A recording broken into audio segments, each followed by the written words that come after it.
A very good morning, 10 minutes to 10 o'clock. The news on Galaxy FM. My name is Sarah Biryomumaisho. President Agagwirrawo Museveni has renewed the contract of Jennifer Semakula Musisi, the Executive Director of Kampala Capital City Authority. Ms. Musisi's second three-year contract, which was renewed on April 14th, 2014, was due to expire on April 14th this year.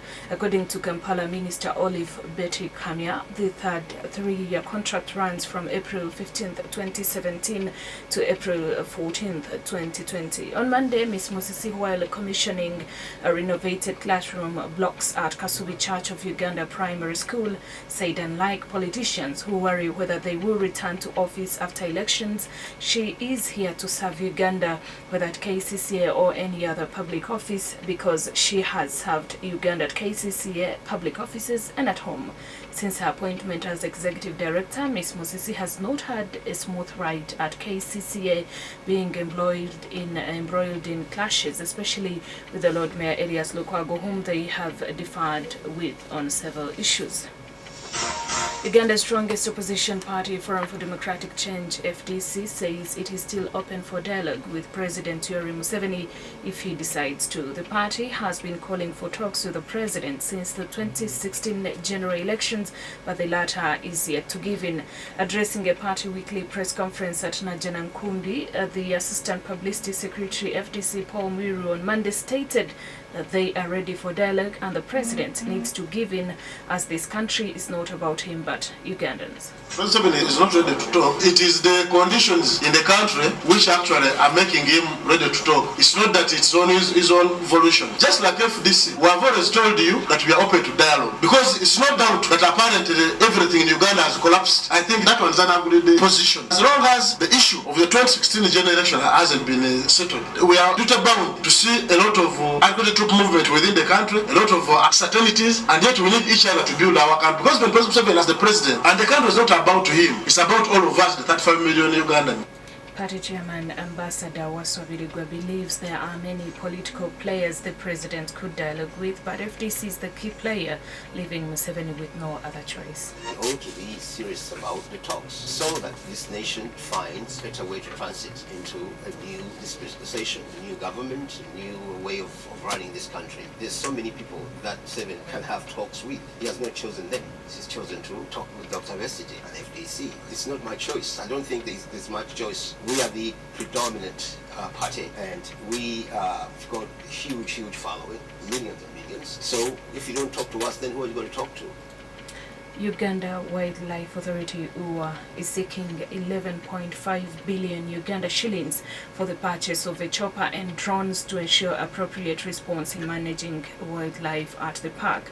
According to the breakdown, the authority wants 7 billion for the purchase of a chopper and 4.5 billion shillings for drones. Dr. Andrew Seguya, the UWA Executive Director, says currently they depend on vehicles and sometimes the UPDF chopper to handle emergencies like deployment of rangers, which isn't sustainable.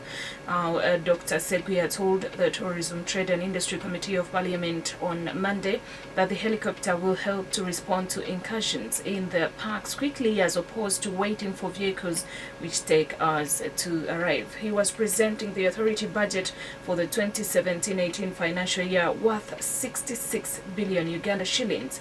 The Bufumbira Eastern Pin Sababuturo supported the move by the authority to acquire a chopper, saying its advantages are overwhelming. According to the proposal, UWA also wants a fixed-winged aircraft of between 8 to 12 seaters for conducting wildlife aerial sensors, surveillance and monitoring. Fixed-wing light sport aircraft generally cost between $60,000 and $130,000. Tension is high in Greater Masaka region because of anonymous letters dropped by thugs threatening to attack residents' homes. Greater Masaka is comprised of Rengo, Rakai, Kalungu, Bukuma, and Simbi and Masaka districts. In their anonymous letters, the thugs have asked residents to prepare enough cash and mortgages for them.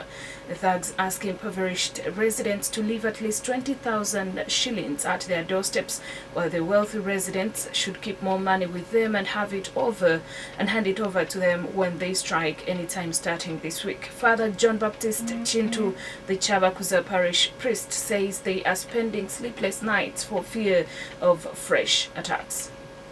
Civilians cannot manage, and it would seem they are many, and they first give warning. They have already made an attack at Serinya, and that place of Serinya is under Buyoga Parish, and now they have robbed at Chavakuza Trading Center and the nearby homes, and they gave already warning to Kabalek Soso, a neighboring village there, and it is a worrying situation. First of all, they gave a warning that the poorest should at least put on his door 20,000, otherwise they want more, and that is threatening. So we kindly request the government to intervene.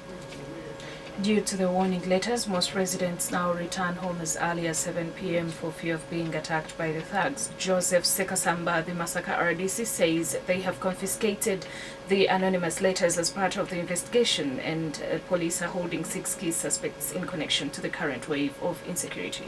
But I want to assure them that their time is running out, because we have started getting the leads on how to normalize the situation and even reach the thugs where they are. Because when they come and attack, ask you for money. When you don't have, they beat you. And it seems they already have prior information that for you, a coffee seller, you sold your coffee during the day. So at night, they know you have 2 million. So you produce the 2 million or else you are cut. So that means they have the local agents who have been taking that information.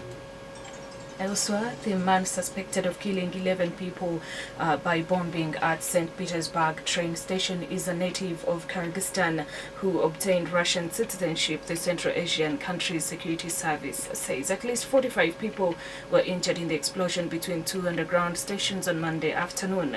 There are conflicting reports as to whether the man, said to be in his early 20s, was a suicide bomber.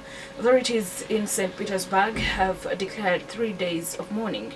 Russian President Vladimir Putin, who was in St. Petersburg, his home city, when the blast occurred, visited the scene on Monday evening and laid flowers at a makeshift shrine. Russian investigators have given few details, and no group has said it was responsible for the blast. A very good morning. That's all we had for you.